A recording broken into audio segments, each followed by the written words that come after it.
ना ही घंटों कद्दूकस करने की ज़रूरत और ना बाहर से महंगा खोया मंगाने की ज़रूरत। हमने बनाया आज घर पर दानेदार, खुशबूदार और मज़ेदार गाजर का हलवा। आप खुद देख सकते हैं कि ये कितना खूबसूरत लग रहा है और हर दाना इसका अलग अलग है। चले जी रेसिपी को हम स्टार्ट करते हैं। बिस्मिल्लाहिर्रहमानिर्रहीम। यहाँ पर 1 कप कुकिंग ऑयल का लिया है मैंने, और यहाँ पर इस पॉइंट पे आप देसी घी शामिल कर सकते हैं, नॉर्मल घी भी शामिल कर सकते हैं। ज़्यादातर लोग कुकिंग ऑयल शामिल करते हैं, तो मैंने इसलिए कुकिंग ऑयल डाला ताकि आपको एक टिप दे सकूं।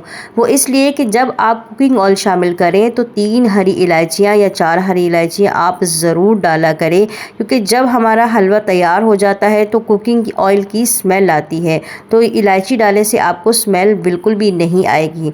उसके बाद मैंने यहाँ पर गाजरें ली हैं और इस तरीके से मैंने इनके गोल गोल पीसेस कर लिए हैं, और मैंने यहाँ पर तकरीबन 2 किलो गाजर ली है। इस तरीके से तमाम गाजरों को आपने ऐसे ही पीसेस में कट कर लेना है और अपनी हांडी में चढ़ा देना है। ज़रूरी नहीं है कि आप मिट्टी का बर्तन ही लो, आप सिल्वर स्टील का कोई भी पतीला जो है वो ले सकते हैं। इसके बाद हमने अच्छे से मिक्स करना है, तमाम गाजरों पर जो ऑयल है वो लग जाए। यहाँ पर एक बात आपको अहम बता दूँ कि अगर आपकी गाजरें ताज़ा हैं तो आपने कोई पानी शामिल नहीं करना, बिल्कुल ऑयल डालकर ऐसे ही ढक्कन बंद करके 15 से 20 मिनट छोड़ देना है। जैसे कि मैंने इसका ढक्कन बंद करके इसको छोड़ दिया। और अगर आपकी गाजरें 2-3 दिन की पुरानी है तो आपने उसको आधा गिलास पानी डालकर फिर ढक्कन बंद करना है। यहाँ देखिए जो मेरी गाजर ताज़ा थी तो अल्हम्दुलिल्लाह ये गल चुकी हैं 15 से 20 मिनट में, और आप ये देखिए इस तरीके से आप चेक करें कि ये गल चुकी हैं। इसी तरीके से मैंने पहले भी आपको बताया कि अगर आपकी गाजरें पुरानी हो तो आपने आधा गिलास जो है वो पानी शामिल करके फिर ढक्कन बंद करना है।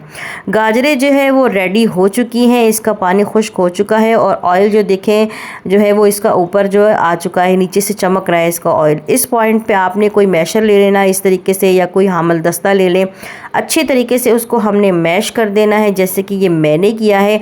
अब देखिए जो हम कद्दूकस करते हैं गाजरें कितना टाइम लग जाता है, बिल्कुल वैसे ही ये लग रही हैं। आप इस आसान तरीके से बनाएं, 15 से 20 मिनट में फटाफट से बनाएं और फारिग हो जाएं। घंटों घंटों हिलाते जाएं, कद्दूकस करते जाएं, इतनी ज़्यादा मेहनत करने की अब ज़रूरत नहीं है। गाजरें जो है वो हमारी रेडी हो चुकी हैं, उनको हम कर देंगे साइड पे। अब हम अपना खोया तैयार करेंगे। यहाँ पर मैंने लिया है आधा किलो कच्चा दूध। आप यहाँ पर बॉयल दूध भी इस्तेमाल कर सकते हैं, और कच्चा दूध हो तो और अच्छी बात है। कच्चा दूध लेंगे, इसमें पानी आपने बिल्कुल भी नहीं डालना, और इसको अच्छे तरीके से हमने पकाना है। इसको जब तक बॉयल हो जाए तब तक हमने इसको पकाना है। और जो साइड पे इसके बालाई लगती है वो आपने चम्मच की मदद से बिल्कुल ऐसे जैसे कि मैं वीडियो में दिखा रही हूँ, आपने इस तरीके से उतारते जाना है ताकि सारी बलाई जो है वो हमारी खोया टाइप की बन जाए। अच्छे से आपने इसको बॉईल कर लेना है, अच्छे से आपने इसको तैयार करना है। यहाँ देखिए मैंने इसमें डाली है तकरीबन 4 से 5 हरी इलायचियाँ, ताकि जो दूध की कच्ची स्मेल है वो ख़त्म हो जाए और हमारे दूध में अच्छी सी प्यारी सी इलायचियों की खुशबू आए। दूध जो है हमारा बॉईल होना स्टार्ट हो गया है, और आप वीडियो में देख रहे हैं कि मैं किस तरीके से आपको चम्मच हिलाते हुए नज़र आ रही हूँ। आपने बिल्कुल सेम ऐसे ही वीडियो को फॉलो करना है और हर स्टेप को स्टेप बाय स्टेप जो है फॉलो करना है। ये देखिए जी दूध हमारा तकरीबन हाफ जो है वो खुश्क हो चुका है। इस पॉइंट पे मैंने यहाँ पे लिया है मिल्क पाउडर। मैंने तकरीबन 2 कप मिल्क पाउडर लिया है। अगर आपके पास मिल्क पाउडर नहीं है तो परेशान होने की बिल्कुल ज़रूरत नहीं है। आप 1 किलो दूध की बजाय, आधा किलो दूध की बजाय आप 1.5 किलो या 2 किलो दूध ले सकती हैं। अगर आपके पास मिल्क पाउडर नहीं है तो आप अपने दूध की जो है वो क्वांटिटी बढ़ा सकते हैं, और हल्की आंच पर उसको पकाते जाएं और चम्मच हिलाते जाएं तो आपका दूध जो है वो खोया टाइप ही बन जाएगा। आप खुद देखिए जैसे मैंने मिल्क पाउडर डाला है तो ये घाटा और गाढ़ा होना स्टार्ट हो गया है। इसको तकरीबन आपने 10 से 15 मिनट अच्छे से पकाना है, और बिल्कुल ऐसे ही जैसे आप देखें सेम ऐसे ही हो जाना चाहिए जैसे कि ये आपको वीडियो में नज़र आ रहा है, जैसे मैंने बनाया है। बिल्कुल खोया टाइप का ये ऐसा खोया है माशाल्लाह जो बिल्कुल साफ़ और शफ़ाफ़ है। आपने अपने हाथों से बनाया है, जो बर्तन भी धुले हुए हैं, और आपने साफ़ और अच्छी चीज़ें शामिल की हैं। घर की चीज़ें बनाएं और बच्चों को खिलाया करें। यहाँ देखिए खोया रेडी हो चुका था और इस पॉइंट पे हमारी गाजरें जो हमने पहले रेडी करके रख ली थी, ये देखिए मैंने अच्छे से इनको मैश कर लिया है। इस पॉइंट पे क्या करेंगे, हम इसको पहले हिलाएंगे अच्छे तरीके से। हमने गैस इसका बंद कर दिया, फिर हम गैस ऑन करेंगे और अब मैं इसमें डाल रही हूँ चीनी। मैं यहाँ पर तकरीबन 3 कप चीनी डाल रही हूँ, क्योंकि मैंने 2 किलो गाजरें ली हैं। तो आप अपने हिसाब से मीठा चेक करके आप कितना मीठा खाते हैं, इस तरीके से आप जो है इसमें चीनी ऐड कर सकते हैं। अच्छे तरीके से हमने इसको मिक्स करना है, जैसे कि आपको वीडियो में नज़र आ रहा है।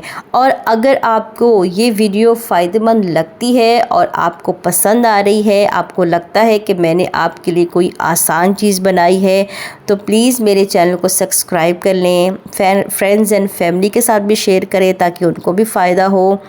और मेरी वीडियो को लाइक करें। कमेंट में ज़रूर बताएं कि आपको ये मेरे गाजर का हलवा जो है वो कैसा लगा।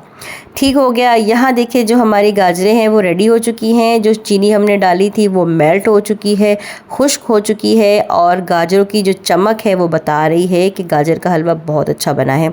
इस पॉइंट पे अगर आप ज़्यादा घी डालना चाहते हैं तो इस पॉइंट पे आप घी भी डाल सकते हैं। और इसका पानी देखें बिल्कुल खुश्क हो चुका है, इसमें अब कोई पानी नहीं है। इसी तरीके से आपने फॉलो करना है। याद रहे कि पानी इसमें बिल्कुल भी नहीं होना चाहिए।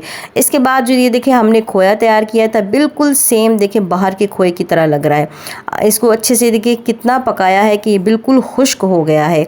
इस पॉइंट पे आपने ये सारा का सारा खोया जो है वो इसमें शामिल कर देना है। और इसके बाद हमने हल्के से, मैं तो यहाँ पर स्पीड बढ़ा दी है तो इसलिए आपको तेज़ लग रहा है, आराम से हल्के हाथों से आपने इसको मिक्स करना है। इसका हलवा नहीं बना देना कि आप ज़ोर ज़ोर से इसको हिला दें और सारा इसका हलवा बन जाए। आराम आराम से आपने इसको बिल्कुल हल्के से इसको मिक्स करना है। मिक्स